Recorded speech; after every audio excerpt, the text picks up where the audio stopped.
So we are live, I think. Yes, we are. I called it lesson 0 for some dumb reason. You know what? I don't know what I was thinking, apparently, when I was typing this up. Let's call it lesson 1. Call it lesson 1. Lesson 0, doesn't that mean it shouldn't exist at all? Well, I was going to do a lesson 0 because I was only going to do one review. And then I was going to jump into the course. And then I thought, you know, with the fact that we ended the year early and started the year late, I better review just a little bit more. And if I insult you and you remember it all, great, then my reviews will go quickly. But I thought, yeah. And anyways, it's me being me. Review of Trig. It says, find the length of the missing side. First of all, Trig stands for triangle measurement. And this may be obvious, but hopefully the first thing you saw was a diagram of a triangle. This is a very specific type of a triangle. There's a certain type of an angle. What type of angle is in said triangle? A right angle, which means you can use the wonderful trick called Pythagoras, and then the wonderful mnemonic called,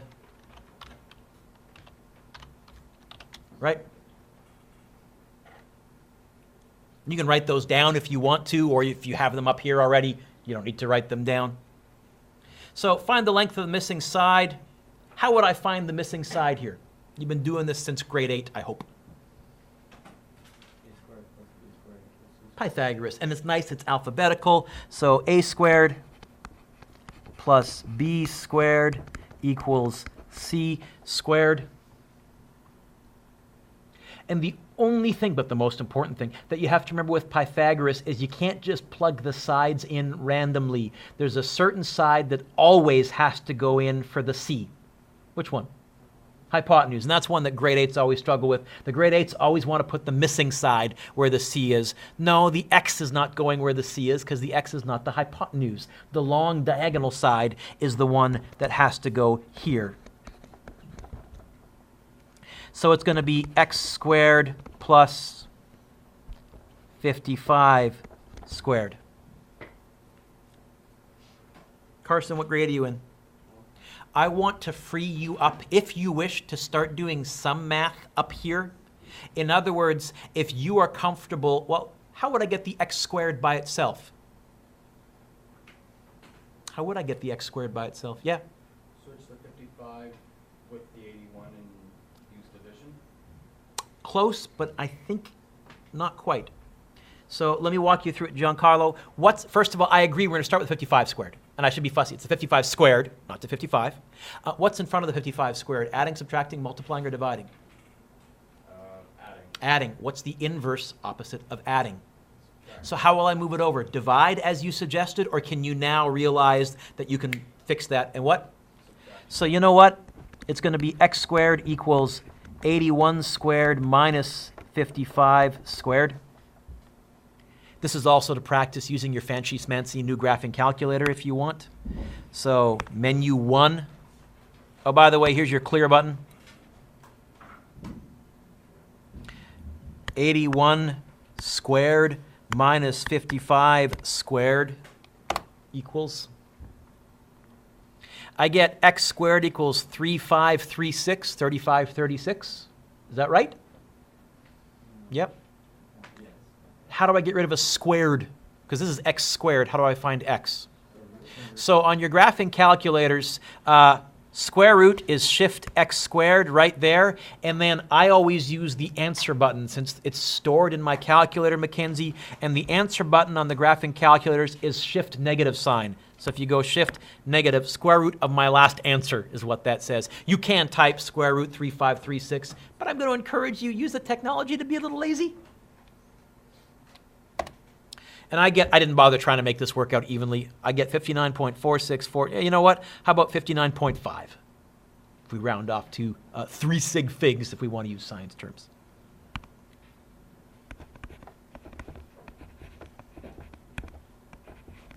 And units, centimeters. By the way, Brianna, you'll notice I didn't show the square root step. If you don't, I'm okay with that. In fact, I would almost be okay if you wrote out the x squared plus 55 squared plus 81 squared and went straight to the answer showing no work. If you can do that 100% of the time, knock yourself out. I'm not going to make you show me stuff you know how to do. I'll be honest, I would have done it. I would have gone like this. I would have seen the x squared. I would have said, oh, it's going to be 81 squared, take away 55 squared. And those of you that have done some physics got good at formula manipulation last year, I hope, and probably are comfortable with that. And then I would have said, oh, it's going to be the square root of the answer. So in order to use this, it says we use Pythagoras, which I wrote at the top, so you don't need to rewrite it there, but I'll put it in.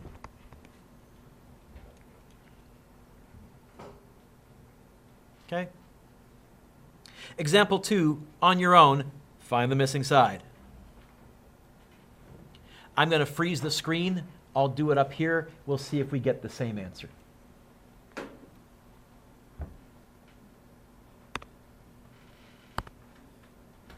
course, it helps if my calculator doesn't cover up the... There we go.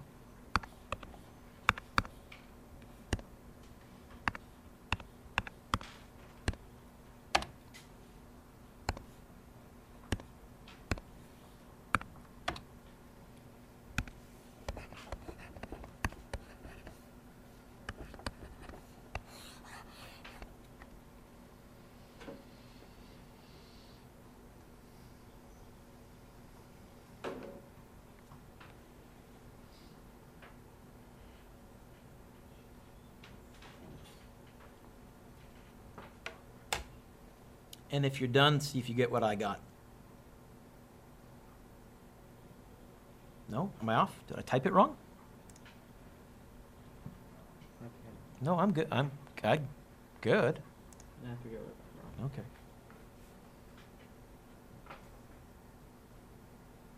Thumbs up, Ty? Thumbs down? Okay. Ty, you'll know, did I actually show any work here? No.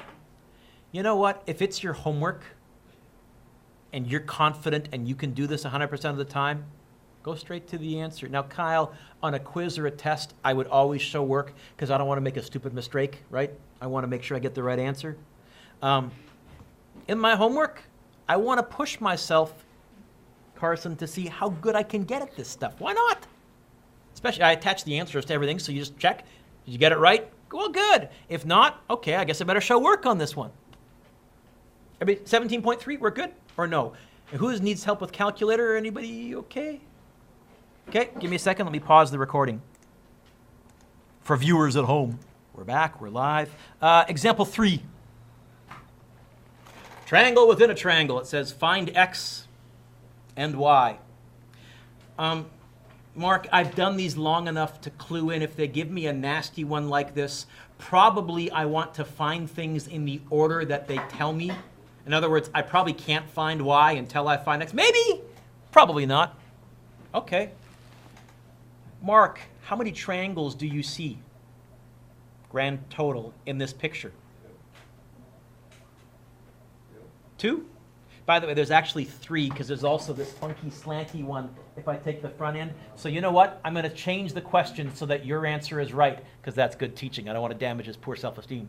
How many right triangles do you see, Mark? How many right triangles are there in this picture? 2. Oh, very good, Mark. You are ever so clever. Thank you. There are 2. Hopefully you can see. I got the small one. And I got the big one, and I really exaggerated it so I can see the difference. Now, for a compound diagram like this, honestly, I really struggle with these. In fact, I'm becoming more and more convinced that I might even have a spatial reasoning learning disability. And anybody who's tried to drive with me as I try and follow directions would agree with you. I don't know, but I find these very tough. So this is my strategy. If they gave me a compound diagram, I re-sketched the parts somewhere off in the margin. You do not have to draw the 2 small triangles, but I'm going to. And I'm going to label each of these triangles. So I'm going to say this is 15, x, and 17. And this is 15, x plus 10, and y. Is that okay, Mackenzie? Aside from my hideous writing? Yeah. Okay. Which triangle can I solve, the small one or the long skinny one? Right now with what I have. Small one, because 1 variable, 2 numbers. Okay. Hey, it's Pythagoras, and I think this one will work out evenly. So the small one is going to be By the way, you'll notice this one's tougher, so now I'm showing more work because I'm out of my comfort zone. X squared plus 15 squared equals 17 squared. Giancarlo, how would I get the x squared by itself, my friend? Switch it over. More specific. Switch is not a math word. Give me a mathematical operation, and what would I do that to? Change the 15 onto the... Squared, the 15 squared, the 15. squared. Thank you, Captain Obvious. Keep going. 17, but switch, change... I'm looking for a word that, okay. I was going to say, I'm looking for a word that begins with an m minus or subtract. So if I hear you correctly, and I think I do, you're saying this. Hey, Dueck, x squared is going to be 17 squared minus 15 squared. Yes. Okay? And by the way, why can't I go 17 take away 15, 2, and the answer is 2 squared? Why can't I? Because the 17 is the hypotenuse, and your hypotenuse... Well, and it's not just that. BEDMAS says I got to do the exponents first. In other words, I've seen some kids that say, hey, Mr. Dueck, isn't that really just that? Because 17, no, you have to, it's 17 squared, whatever that number is, minus 15 squared, whatever that number is. And I got some technology. I'm going to go with it. Plus, Mr. Dueck, whoops, minus 15, 64. So x squared is 64. X is...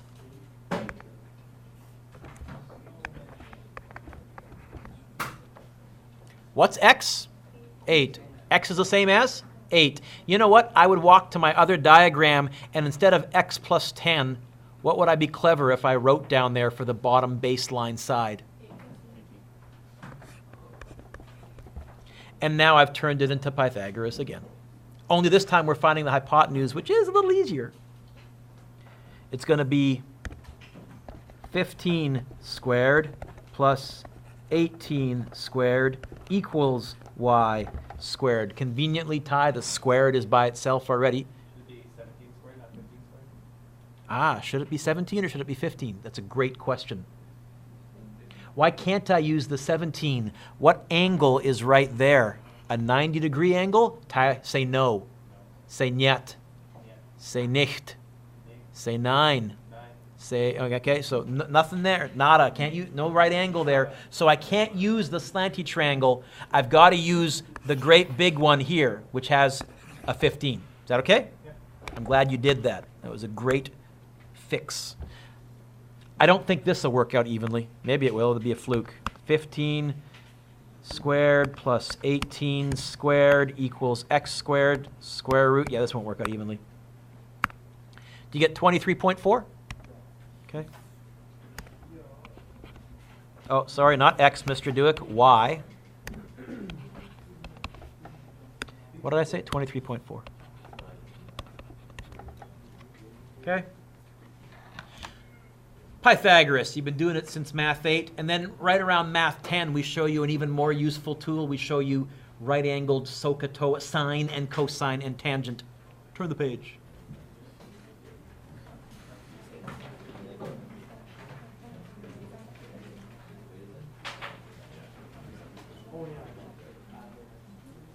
So, labeling triangles. Label the following triangle, it says, with opposite, adjacent, and hypotenuse. Okay. And I've told you, traditionally as a variable for an angle, we use a Greek letter theta. You don't have to. It's sort of math shorthand. For example, when you're using x and y as variables, then I'm usually thinking, Oscar, that we're graphing, because x and y. If you're using a theta, I'm usually thinking it's trig. If you're using a, b, and c, I'm usually thinking it's Pythagoras. There's sort of certain variables we use as shorthand. Right, Mr. Schuster? Leave him alone. He's trying to learn. Okay? So, this short vertical side in that triangle, opposite, adjacent, or hypotenuse. If this is my angle, adjacent. The slanty diagonal side, opposite or hypotenuse? Hypotenuse. And the horizontal side? Opposite. Okay. Now, that will vary if you change angles. Opposite and adjacent will switch. Hypotenuse is always the hypotenuse. We also have 3 primary trig ratios. What are they called? Sine, not sin. Cosine, and tangent, sine, cosine, tan for short. Okay. So we put all this together, we look at how they're defined, and it turns out we get one of the few useful things that we teach you in math. Certainly those that are in physics were using trig quite a bit last year. Your calculator has sine, cosine, and tangent values stored for every angle under the sun. So on your calculator, find the sine of 42 degrees right now. You may get the wrong answer, so all of you try this, please.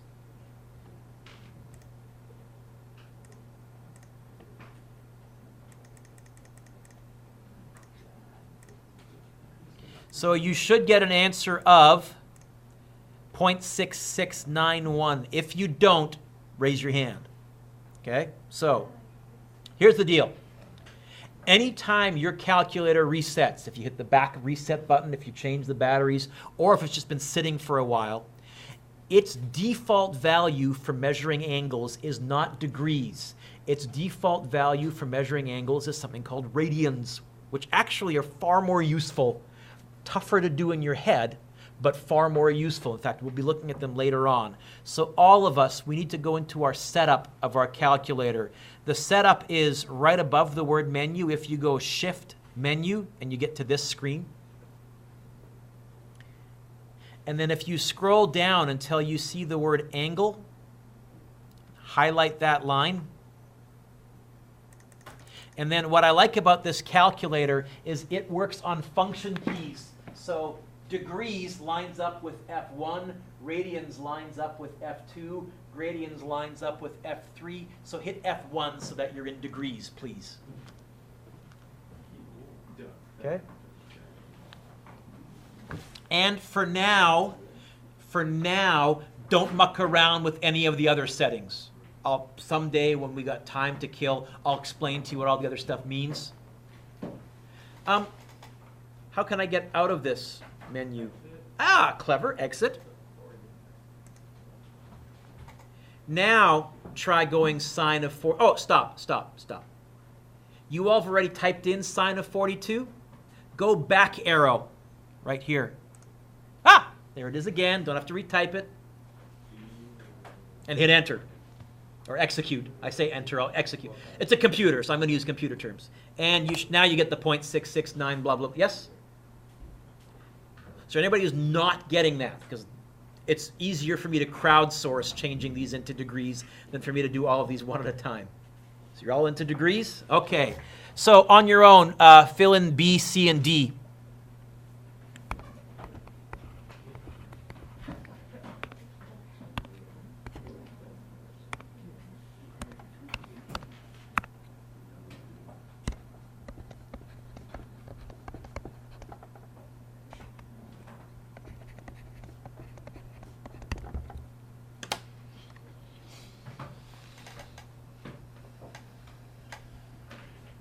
Yes? You got an error, I think? Yeah. Okay. Why do you get an... So you get 0.2419, and then tan 45 works out evenly. It's 1, right? I hope. But tan 90, you get an error. A math... Does it say math error or math error? What is it? Okay. So we're just short for math error. Why do you get an error? Well, part of it is how tangent is defined.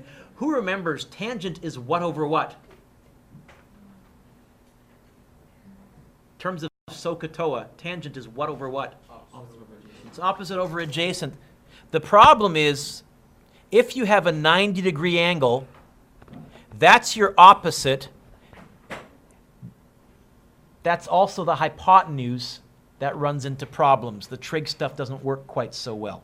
Also, which side is your adjacent? Is that side your adjacent, or is that side your adjacent? So I kind of want to know what's going on, though. You do me a favor. Find the tangent of 89 degrees.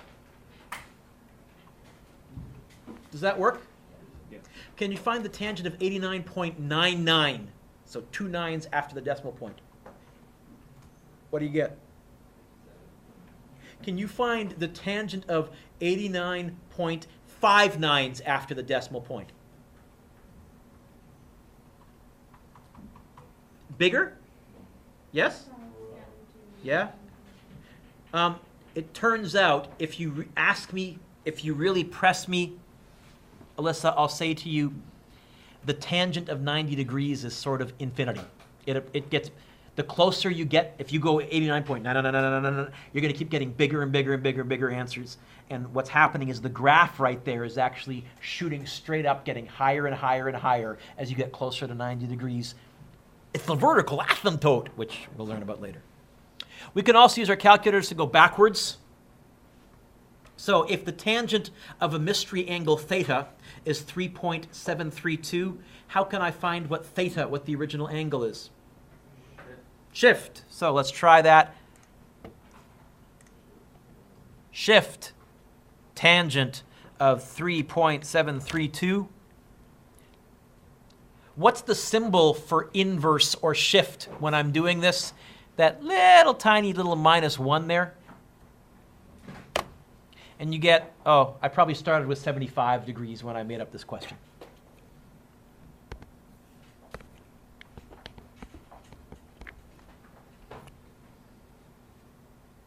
So you can use the shift button to find an angle. Can you answer A, B, and C on your own, please?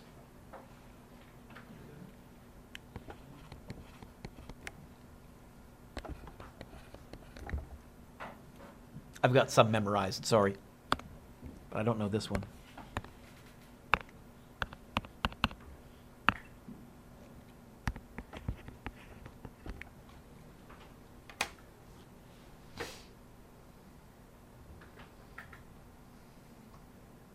I got 30 degrees for A, yeah.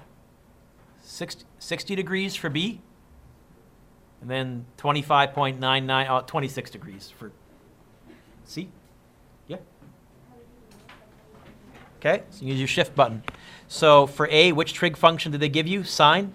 So shift sine of 0.5, and then execute. There's your 30. Shift cos of 0.5. There's your 60. Is that all right? Yeah. Turn the page. 4 more and we're done. Okay?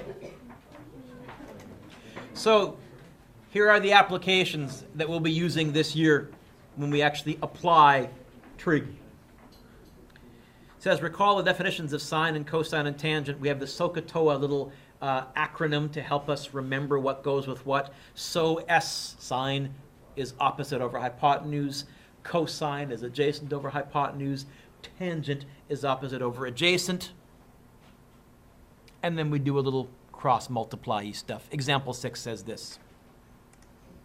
Find the length of the indicated side to the nearest 0.1 centimeters. Let's do A together. So here's my angle that we're talking about. Side X, opposite, adjacent, or hypotenuse? Opposite. What about that 15? Now, you can label this side with A, but if it's blank, my rule is leave it blank, because right now, by doing that, I think it's a little clearer which trig function I want to go with, Julia. I got an O and an H. Which trig function do I want to go with, folks? Sine. Sine. What always goes next to the trig function? The angle. What's the angle here? Equals X over 15. Giancarlo, you've been on a roll, my friend. See where the X is? I need to get rid of that 15. What's the 15 doing to the X mathematically? Adding, subtracting, multiplying, or dividing? Dividing. So how would I move it over? Or what's the inverse of dividing? You the man. So we get this. X equals, you're saying the 15 would multiply onto the sine 57? Is that what you're saying? Because you'd be right if that's what you're saying. I know so. And now it's calculator time. 15 times the sine of 57, 12.4 5, it said to 1 decimal place, 12.6.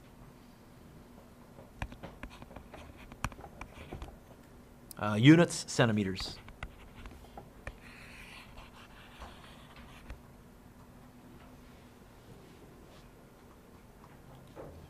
Yeah, it's like physics. B. Blah, blah, blah, blah. Okay. Here's the angle that we're talking about. That x, opposite, adjacent, or hypotenuse. Adjacent. That 11.1, opposite or hypotenuse. I could label it. Who cares? The other one's blank. Leave it. I got an O and an A. Wah! Which trig function? What always goes next to the trig function? The angle, which is 28 degrees. And that equals 11.1 over x.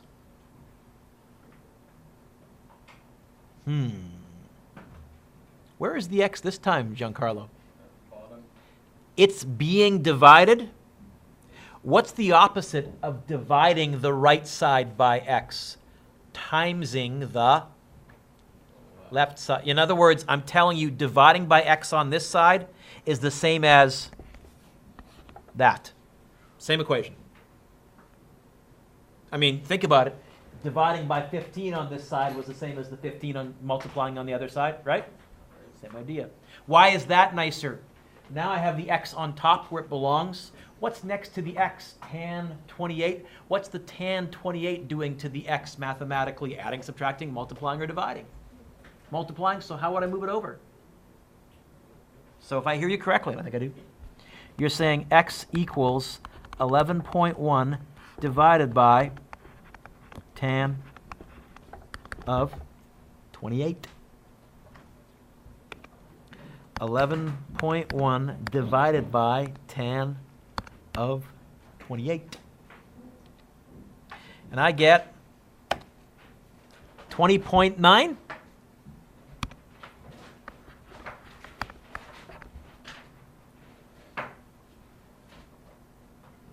Is that okay, Francisco? Thumbs up? Yeah, yeah? Is Rachel awake? Yep. If you rounded it to 21, is that still right? I won't freak out, but since they said to the nearest 0.1, what you've actually done is you've rounded to the nearest 1, not 0.1. On a provincial exam, if there was one for this course, they would have taken a half mark off, but I generally kind of, I'd make fun of you is all I'd do. I'd damage your self-esteem, but you'd get the mark. What about finding angles? It says, determine the measure of the indicated angle to the nearest degree. Okay. I guess in A, they want me to find angle X. They want me to find this angle. All right. That's 7. See it? Opposite, adjacent, or hypotenuse. Adjacent, you say. What about that 15? Hypotenuse? Okay. Which trig function? So it's going to be cosine. What always goes next to the trig function? The angle. What's the angle this time? It's not a number. X, it's a variable. I'll put a big X there.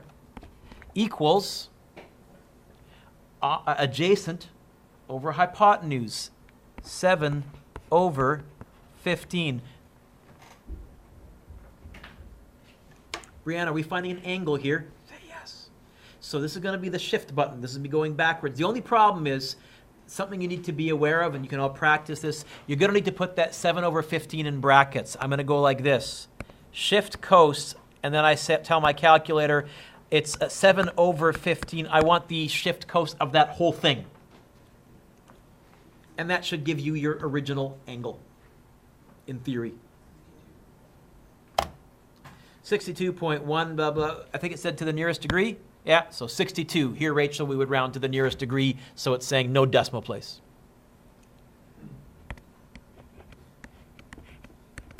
By the way, the symbol for angle is a little angle like that.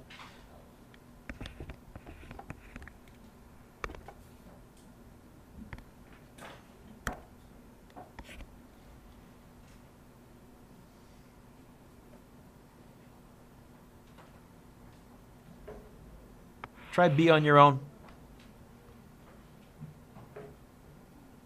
I'll do it up here. Let's see if we end up in the same spot.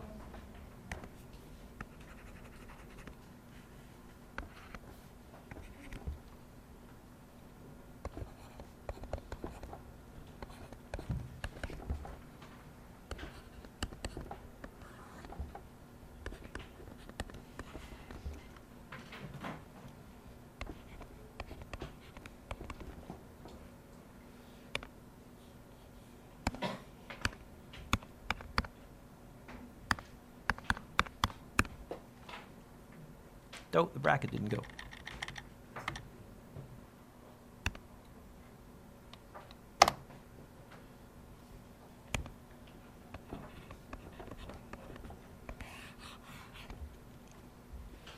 You get 34 degrees? Thumbs up. So there is officially 6 minutes left. I was hoping to finish about 10 minutes ago and give you more time, but I don't see you till Monday. What's your homework?